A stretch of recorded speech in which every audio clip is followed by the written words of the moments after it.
So hello guys, my name is Kunal and today is the day 18 of our DC series. So let's check what we have done before. Like we have done valid parenthesis where we have to, given a string and we have to check the following condition. If it is valid, we have to return true, or otherwise we have to return false. You can check it out. It's uploaded. It's already uploaded in my YouTube channel. You can check it out. Now we are doing this question, decoded string. What is this problem statement say? Let's see. So given us encoded string return it's decoded string. तो ये तो हमें directly बोला गया है कि हमको एक इनकोडेड स्ट्रिंग दी गई है, उसको हमको रिटर्न करना है डिकोड करके। इनकोडेड करने के भी ना कुछ रूल्स हैं, और जो हम रिटर्न करेंगे उसके भी कुछ रूल्स हैं। एक बार हम वो भी देख लेते हैं, ठीक है। तो इनकोडेड रूल इज के encode string where the encoded inside the square bracket is being repeated exactly k times. Note that k is guaranteed to be positive integer. हमको एक ऐसा मतलब एक ऐसे पैटर्न में दिया जाएगा where the encoded string inside the square bracket is repeated exactly k times.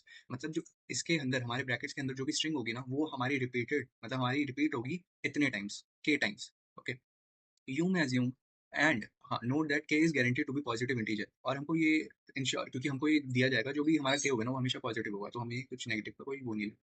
You may assume that the input string is always valid.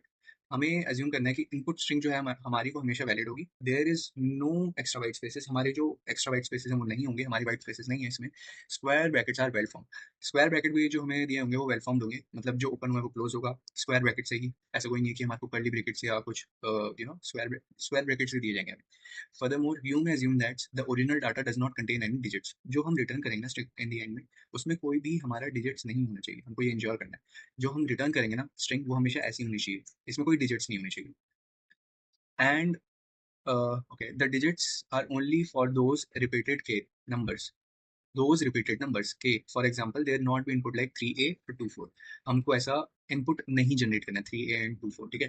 The test case are generated so that the length of output never be exceeded, कि हमारे जो test case ऐसे generate किए गए हैं कि वो इस लेंथ से कभी एक्सीड नहीं करते, ठीक है। क्वेश्चन में समझा दिया, एक बार हम देख भी लेते हैं कि क्वेश्चन बोला क्या है। तो कुछ समझ लीजिए, क्वेश्चन ऐसा है।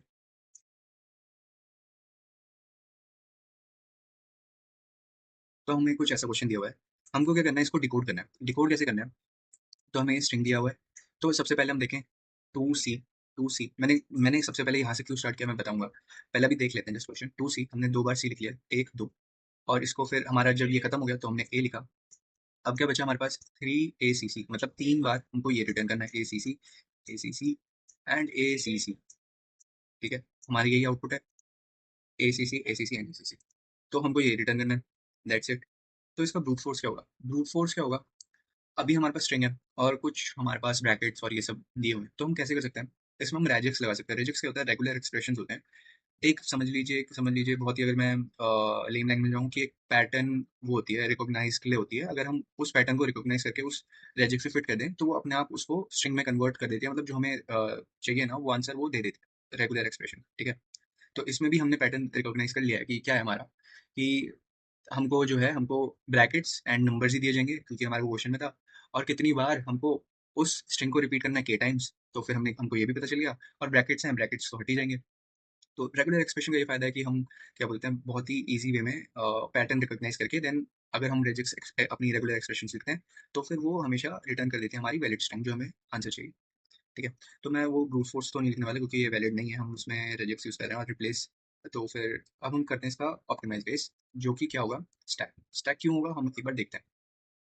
मतलब अगर आप जो ब्रूट फोर्स को सबमिट करेंगे वो सबमिट हो जाएगा, बट अगर क्या पता इंटरव्यू आपसे पूछे कि रेगुलर एक्सप्रेशन में नहीं करना, क्योंकि मोस्टली जो है रेगुलर एक्सप्रेशन सबको याद नहीं होती, क्योंकि रेगुलर एक्सप्रेशन भी एक पैटर्न है खुद में। तो मोस्टली जो है ना हमको जो है इसमें ऑप्टिमाइज वे हमारा सबसे ज़्यादा स्टैक होगा। स्टैक क्यों होगा वो हम एक बार फाइंड करते हैं, ठीक है। तो इसमें हमने इधर स्टैक क्यों यूज़ किया, हमने स्टैक इसलिए यूज़ किया क्योंकि हमने पुराने क्वेश्चन में भी देखा हुआ है कि stack, what is stack, stack is a linear data structure which follows LIFO, last in first out. तो हमारा लास्ट में भी क्या आया, जैसे मैंने अभी जब मैं इसको ड्राई रन भी कर रहा था, समझा रहा था क्वेश्चन में, सबसे पहले मैंने यही खोला सी वाला। तो जो हमारा लास्ट में आया वही सबसे पहले जाएगा। मतलब जो हमारा सबसे लास्ट में आया, जैसे 3a 2, हमारा जैसे ही हमारे को सबसे पहला ब्रैकेट मिला, ये रहा हमारा सबसे पहला ब्रैकेट, क्लोजिंग ब्रैकेट। तो हमें सबसे पहले इसी को तो सॉल्व करना पड़ेगा ना, जो सबसे टॉप में है ना। तो स्टैक भी तो यही बोलता है जो लास्ट में आया उसी को सबसे पहले निकालो, ठीक है। तो सबसे पहले हमने इसलिए, क्योंकि मैंने भी अंदर से चालू किया था, और जो हमने अंदर से चालू किया, जो मैंने किया, वही कोई डाटा स्ट्रक्चर मेरे को प्रोवाइड कर रहा है, तो इसका मतलब वही डाटा स्ट्रक्चर से मतलब हम तभी इसलिए स्टैक इसमें यूज कर रहे हैं। ठीक है, तो अब ये होगा कैसे? तो इसका ना एक बार कोड लिख लेते हैं, साथ साथ ड्राई रन करते हैं, मैं बहुत बड़ी वीडियो हो जाएगी तो देखते हैं। ठीक है, तो ठीक है, अब इसका हम ना एक बार कोड लिख लेते हैं। तो हमने बनाया दो एरे लिए स्टैक नाम से, क्योंकि हमको पता है कि जावास्क्रिप्ट में इनबिल्ट स्टैक नहीं होते, तो हमें खुद से बनाने पड़ते हैं। ठीक है, तो हमारे पास दो आ गए स्टैक। एक नंबर के लिए है, एक नंबर का रिकॉर्ड रखेगा, और एक हमारी जो स्ट्रिंग है उसका रिकॉर्ड रखेगा। ठीक है, और हमारे पास आगे दो पॉइंटर्स जो कि हमारे टेम्परेरी नंबर्स और जो भी हमारे स्ट्रिंग्स हैं उनको डील करेंगे। ठीक है, तो हम क्या करेंगे, इसमें फॉर लूप लगा लेते हैं। फॉर लूप लगाओ, फॉर ऑफ लगाओ, फॉर लूप लगाओ, बात सेम ही है, और हमको बस लूप करने से मतलब है। तो सबसे पहले हमारे पास आया ये, हमने यहाँ से स्टार्ट, तो for const character of S. ठीक है, हमारा भी कैरेक्टर यहाँ पे है। अब हम पहले चेक करेंगे कि हमारा जो कैरेक्टर है वो नंबर है या स्ट्रिंग है। ठीक है, इसमें ना बहुत सारी मल्टीपल चेक्स है कि हम हर चीज़ के लिए चेक करें कि वो नंबर है, स्ट्रिंग है, ओपन ब्रैकेट है, क्लोज ब्रैकेट है। ठीक है, वो क्यों कर रहे हैं हम देखो। अगर ये हमारा नंबर है, मतलब इज नैन, मतलब नंबर इज नैन नहीं है, नंबर इज नैन नहीं है, मतलब नंबर इज नैन नहीं है, तो मतलब नंबर होगा। अगर वो हमारा नंबर है, तो हम क्या कर रहे हैं, current num into 10 plus number of character. हम ये क्यों कर रहे हैं? हम ये इसलिए कर रहे हैं क्योंकि ये हमें स्ट्रिंग में दिया हुआ है, ये हमें एरे में नहीं दिया हुआ। एरे में बहुत इजीली हो जाता क्योंकि वो 12 दिया जाता, बट हमारे को ये स्ट्रिंग में दिया हुआ है। तो हमको क्या करना पड़ेगा, पहले इसे नंबर में कन्वर्ट करना पड़ेगा। तो हमने किया, करंट नंबर क्या होगा, करंट नंबर, अभी हमारा करंट 0 है, 0 इंटू 10 प्लस जो है 3। तो कितना हो गया हमारा, अभी हमारा हो गया 3, करंट नंबर हमारा आ गया 3। तो इधर लिख लेते हैं करंट, सॉरी नहीं, अभी हम नम करंट नम को मैं नम से डिनोट कर रहा हूँ। ठीक है, यहाँ पे हो गया 3। ठीक है, अब ये हो गया। अब हमने देखा इफ ये तो नहीं है, क्योंकि ओपन ब्रैकेट भी नहीं है कैरेक्टर हमारा, अभी क्लोजिंग ब्रैकेट भी नहीं है, ना ही अभी हमारा कैरेक्टर इस पे कि हम नॉर्मल कैरेक्टर पे भी नहीं है, तो हम अपने पॉइंटर को आगे बढ़ाए। अरे यार, बस यही दिक्कत होती है ना। अब हम आए, हमारा हुआ यहाँ पे पॉइंटर, अब हमारा पॉइंटर है यहाँ पे इस कैरेक्टर पे। अब हमारा हो गया ओपन ब्रैकेट। अब ओपन ब्रैकेट जब हुआ तो हम कुछ करेंगे। अब फिर हम यहाँ पे पहले कंडीशन पे फॉर इस पे फॉर लूप पे इज, पहले वो देख रहे हैं नंबर है या नहीं है। नंबर नंबर नहीं है हमारा ये चीज, तो अब जाएगा ओपन ब्रैकेट पे, if character is open bracket. अगर वो हमारा ओपन ब्रैकेट हुआ, तो हमें क्या करना है, स्टैक वन में पुश कर देना हमारे करंट नम। स्टैक वन में हमारा भी करंट नम कितना है, 3, हमने उसको करंट नम को पुश कर दिया स्टैक में। ठीक है, वरना और स्टैक टू पे पुश कर दो करंट स्ट्रिंग। करंट स्ट्रिंग हमारी अभी एस टी आर लिख देता हूँ, अभी हमारे करंट स्ट्रिंग में कुछ नहीं है, तो हम कुछ भी पुश नहीं करेंगे क्योंकि कुछ है ही नहीं। ठीक है, करंट स्ट्रिंग में एम्प्टी डाल देते हैं, चलो कोई ना। ठीक है, और फिर हम क्या कर दो, करंट स्ट्रिंग को जीरो कर दो। करंट स्ट्रिंग को हमने जीरो कर दिया, जीरो कर दिया, और स्ट्रिंग हमारी तो एम्प्टी है ही पहले से, अभी कुछ था ही नहीं। ठीक है, फिर अब हमने क्या किया, इफ कैरेक्टर क्लोज ब्रैकेट है नहीं, और एल्स कुछ नहीं होगा, फिर हमने वापस आगे बढ़ा दिया अपने पॉइंटर को। फिर हमने वापस हमने पॉइंटर को क्या बढ़ा दिया आगे, ठीक से हमने अपने पॉइंटर को बढ़ा दिया आगे। अब हमारा पॉइंटर है ए पे। क्या जो हमारा कैरेक्टर है, क्या वो हमारा नंबर है? नहीं है। तो फिर हम क्या करेंगे, क्या अब फिर हम दूसरे कंडीशन पे आए, क्या वो हमारा जो है ओपन ब्रैकेट है? नहीं है। क्या हमारा क्लोज ब्रैकेट है? वो भी नहीं है। तो हमको क्या करना है, करंट स्ट्रिंग में हम कैरेक्टर को ऐड कर लिया। करंट स्ट्रिंग में हमने कैरेक्टर को ऐड कर लिया, अभी थोड़ा सा बस सेंस बनाएगा धीरे धीरे करके, तो हमने करंट स्ट्रिंग में अपने ऐड कर लिया। ठीक है, फिर हमारा पॉइंटर आगे बढ़ गया, पॉइंटर अब यहाँ पे है 2 पे। ठीक है, 2 पे गया, तो क्या वो हमारा नंबर है? हाँ है। तो अभी क्या कर दो, नंबर हमारा 0 है, 0 इंटू 10 प्लस कैरेक्टर हमारा कितना है 2, तो हमारा कितना हो गया 2। तो ये हो गया अभी हमारा करंट नंबर 2। ठीक है, ये हो गया 2, इसको सेकंड में डिलीट करके यहाँ पे लिख देता हूँ 2। ठीक है, फिर हमारा जो है पॉइंटर अब हो गया वापस ओपन ब्रैकेट पे, वापस ओपन ब्रैकेट पे। जैसे ही हमारा ओपन ब्रैकेट पे हुआ, फिर कौन सी कंडीशन चली हमारी, ये current stack one dot push current number हमारा 2 है, और ठीक है, स्टैक डॉट टू में हमारा पुश कर दो करंट स्ट्रिंग हमारी ए है। ठीक है, और वापस दोनों नंबर और दोनों स्ट्रिंग को जीरो कर दो। ये मैं क्यों कर रहा हूँ मैं बताऊंगा अभी अनदो लास्ट तक। ठीक है, ये हो गया 0, और ये हो गया एम्प्टी। ठीक है, अब फिर वापस हमने देखा नहीं नहीं नहीं, तो अब हमने वापस आगे बढ़ा दिया। ठीक है, बस होने ही वाला है, अब थोड़ा सा बचा हुआ है, एक सेकेंड। अब हमारा आ गया सी पे। अगर सी पे आ गया तो मतलब ये वाली चलेगी कंडीशन, ये वाली चलेगी, तो हमारा करंट स्ट्रिंग हो गया सी, करंट स्ट्रिंग हो गया हमारा सी। ठीक है, फिर अब हमारा हो गया पॉइंटर आगे, पॉइंटर अब हुआ वापस हमारा आगे। तो अब आ गया हमारा सबसे पहला क्लोज ब्रैकेट। जैसे ही हमें सबसे पहला हमारा क्लोज ब्रैकेट हो गया, मतलब लास्ट इन फर्स्ट आउट, जो सबसे लास्ट में है उसी को निकालो। ठीक है, तो हम क्या करेंगे, हमको जैसे मिल गया लेट नम नंबर के लिए, नंबर का हमारा लास्ट क्या है 2, ठीक है। लेट प्रीवियस स्ट्रिंग स्टैक 2 में पॉप क्या करना है A, current string plus previous string. तो एक बार ना इसको यहाँ पे लिख लेते हैं ताकि अच्छे से समझ आए, ये वाली चीज़ को मैं यहाँ पे कॉपी करके लिखता हूँ। क्या बोला हुआ है कि let current string equals to previous string plus current string dot repeat जो है नम 2 टाइम नम्स, ठीक। तो अभी हमारा क्या है नम्स, इसको साथ साथ लिखते हैं नम्स। करंट स्ट्रिंग में हमारा क्या है, करंट स्ट्रिंग पे हमारा है सी, और प्रीवियस स्ट्रिंग पे कितना हमारा ए, और करंट स्ट्रिंग ऐसे करते हैं करंट, सो ठीक। ए सी, मतलब सी को 2 बार रिपीट कर दो, सी को 2 बार रिपीट कर दो, प्रीवियस स्ट्रिंग क्या है हमारा ए, और करंट क्या है ये। तो अभी हमारा क्या हो गया करंट स्ट्रिंग में, करंट स्ट्रिंग हो गया ए सी सी, ठीक है। अब हमारा ये हो गया, जैसे ही हमें हमारा पहला क्लोज ब्रैकेट मिला, हमने क्या है उसको स्ट्रिंग जो हमारे पास थी वो प्रोसेस किया। कौन सी स्ट्रिंग प्रोसेस की हमने, जो हमारे पास जो लास्ट हमारी जो प्रीवियस स्ट्रिंग थी स्टैक में, वो हमारा प्रीवियस नंबर जो सबसे टॉप में था वो, और जो हमारी स्ट्रिंग करंट स्ट्रिंग में थी उसको भी हमको प्रोसेस करना था। तो हमने ये किया, ठीक है। इतना हो गया, इतना हो गया। तो हमारे पास अभी करंट स्ट्रिंग क्या हो गई, हमारी करंट स्ट्रिंग जो है स्ट्रिंग इसको एसीसी हो गई।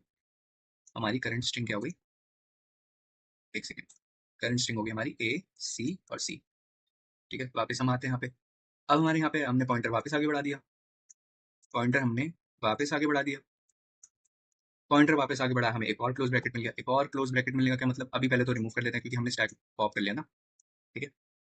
तो वापस ब्रैकेट मिला, तो हमारा नाम क्या है stack dot pop 3। Previous stack में तो कुछ है ही नहीं, वो हमने पुश कर लिया था। तो हमारी अभी प्रीवियस स्ट्रिंग क्या है, कुछ नहीं है। प्रीवियस स्ट्रिंग वापस एक बार यहाँ पे ले आता हूँ इसको, तो ठीक है। प्रीवियस स्ट्रिंग तो कुछ नहीं है, प्रीवियस स्ट्रिंग कुछ नहीं है। करंट स्ट्रिंग क्या है हमारी एसीसी, और कितनी बार रिपीट करना है उसको, जो है हमारे पास जो नम क्या है लास्ट 3, 3 बार रिपीट कर दो। तो हमारा आंसर क्या आ गया, ए सी सी, ए सी सी एंड ए सी सी। तो समझ आया ये क्यों हुआ, ठीक है। हम बस क्या कर रहे थे, एक बार जस्ट क्विक वो दे देता हूँ। हम क्या कर रहे थे, सबसे पहले हम हर चीज़ को चेक कर रहे थे, अगर वो नंबर है, ठीक है, अगर वो नंबर है तो हम ये कंडीशन फॉलो कर रहे थे। ये कंडीशन क्यों, क्योंकि वो स्ट्रिंग थी। अगर वो हमारे पास एरे होती है, एरे में नंबर डिटेक्ट करना बहुत ईजी होता, बट पहले ही हमारी स्ट्रिंग थी, उसको नंबर में कन्वर्ट करना। जो हमारी ये वाली स्ट्रिंग है वो अभी स्ट्रिंग ही है, 3 का अगर आप टाइप ऑफ करोगे ना, इस चीज़ का टाइप ऑफ करोगे वो स्ट्रिंग ही आएगा। तो पहले हमने उसे नंबर में कन्वर्ट किया, और इस नंबर में क्यों, अगर समझ लो 12 ऐसा था ए 2 एंड सी, तो वो ना एक एक करके हम एक एक कैरेक्टर में जा रहे हैं। तो वो 12 को ऐसे नहीं दिखता, वो ऐसे दिखता 1 1, फिर 1 2 देन 2 ऐसे दिखता।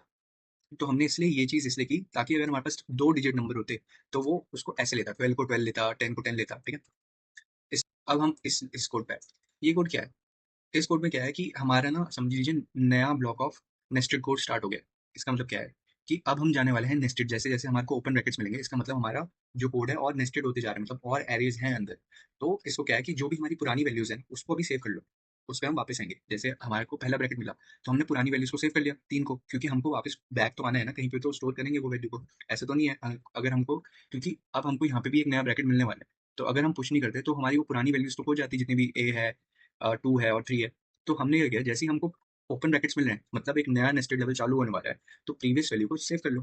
दैट्स इट, हम प्रीवियस वैल्यू को सेव कर रहे हैं और करंट को 0 कर देना है, ताकि हाँ सेव हो गई है वैल्यू। तो अब पॉइंटर्स में जो भी है उसको अगर हम नल भी कर दें, क्योंकि वो एक बार सेव हो गई है, तो हम क्या कर सकते हैं, वो पॉइंटर्स को 0 करके रीसेट कर सकते हैं, ताकि हमारी new value, new nested value, क्योंकि हम एरे के अंदर जाने वाले हैं, तो हमारी न्यू वैल्यूज आ सकती है, ठीक है। तो अब हमारे पास क्या है, क्लोज ब्रैकेट। जैसे ही हमारा क्लोज ब्रैकेट आ गया, मतलब हमने जो नेस्टेड जो भी हमारा नेस्टेड एरे था, तो मतलब वो क्लोज करने का टाइम आ गया उसको, मतलब जो हमारी प्रीवियस सेव वैल्यू थी अब वो कहीं पे तो यूज आएगी ना, तो हम वो यूज करेंगे यहाँ पे। तो जैसे कि हमारा हमने पीछे यहाँ पे 2 था, हमने वो यूज कर लिया, क्योंकि वो हमने सेव कर रखी थी स्टैक में, वो सेव थी लास्ट इन फर्स्ट आउट, तभी तो हमने किया ना। तो इसलिए जब भी हमारा ओपन ब्रैकेट आया तो हमने वो वैल्यूज को सेव किया, ताकि वो स्टार्टिंग पॉइंट था कि हाँ यहाँ से जो है अब हमारा नेस्टेड एरे स्टार्ट होने वाला है, तो पुरानी वैल्यू को सेव कर लो, वो चेक पॉइंट था। बट जैसे ही हमारा क्लोज ब्रैकेट मिल गया, इसका मतलब वो जो हमारी सेव वैल्यू है उसको निकालो बाहर, क्योंकि अब क्लोज ब्रैकेट है, ठीक है। इतना समझ में आ गया। एल्स अगर हमारा ये है, एल्स ए है, तो हमारी जो है स्ट्रिंग में पुश करते रहो कि अभी हमारी अगर क्या बोलते हैं, मतलब इसका मतलब अब वो नेस्टेड के अंदर है, मतलब वो ओपन ब्रैकेट्स के अंदर है। तो तब तक जो भी है हमारी करंट, जो भी हमारी वैल्यूज है उनको सेव करते रहो। जैसे ही हमारा वापस वो मिला, समझ लो ओपन ब्रैकेट्स मिला, हमने स्टैक में पुश कर देंगे वापस, वरना हमारी जो ये है इसको हम कैरेक्टर में ऐड करते रहेंगे। तो ये कॉम्बिनेशन नहीं लग रहा कि हम जैसे ही ओपन ब्रैकेट मिल रहा है हम जो है सेव करें स्टैक को, जैसे ही दूसरा हमारे को ओपन मिला मतलब हम दूसरी सेव वैल्यू को डाल रहे हैं, तो स्टैक में पुश करते रहो पुरानी वैल्यूज को, और फिर पॉइंटर्स को 0 करते रहो। इन दी एंड क्या बनेगा हमारे पास, ये बनेगा एसीसी, और हम रिटर्न कर रहे हैं करंट स्टैक को, उसमें कुछ था ही नहीं। तो हम इस क्वेश्चन में कर क्या रहे हैं, स्टेप्स हैं, बहुत ईजी स्टेप्स हैं। हम सब चीज़ को सब चीज़ के लिए हम डिफाइन कर रहे हैं कि अगर हमारे पास स्ट्रिंग जो है वो नंबर है, तो पहले हम उसको नंबर में कन्वर्ट कर रहे हैं। ओपन ब्रैकेट है, हमको पता है ओपन ब्रैकेट है, तो मतलब हम नेस्टेड एरे में जाने वाले हैं। मतलब हमारे को नई वैल्यूज़ मिलनी है, तो पुरानी वैल्यूज़ को कहीं स्टोर कर दो और पॉइंटर्स को 0 कर दो, ताकि वो और नए वैल्यूज़ को ऐड कर सके। ठीक है? जैसे ही ब्रैकेट क्लोज़ मिल रहा है, तो इसका मतलब जो हमने सेव वैल्यू की है, उसे पॉप करो। ठीक है? वरना हमको अपनी करंट स्ट्रिंग में वैल्यूज़ डालते रहो। ठीक है? ताकि वो वैल्यूज़ को सेव करते रहे, करंट वैल्यू को सेव करते रहे। और इन द एंड हमारे पास ये वैल्यू आ जाएगी उसकी, जो हमको चाहिए था डिज़ायर्ड। तो यही था बस क्वेश्चन में। अब एक बार इसको, इसकी टाइम कॉम्प्लेक्सिटी क्या होगी? टाइम कॉम्प्लेक्सिटी बस हमने एक ही लूप यूज़ किया था, तो O ऑफ n। और जो है इसमें हमने इसमें हमने कितनी स्पेस कॉम्प्लेक्सिटी कितनी होगी? इसकी स्पेस कॉम्प्लेक्सिटी होगी O ऑफ n, क्योंकि हमने इसमें एक एरे यूज़ किया हुआ है जो हम यूज़ करें। तो दैट इज़ इट, यही था क्वेश्चन। एक बार इसको रिटर्न भी एक बार इसको देख भी लेते हैं। तो एक बार इसको सबमिट भी कर लेते हैं। नंबर स्ट्रिंग सेम ही है क्वेश्चन। अगर मैं इसको सबमिट करूँगा, तो क्या आएगा?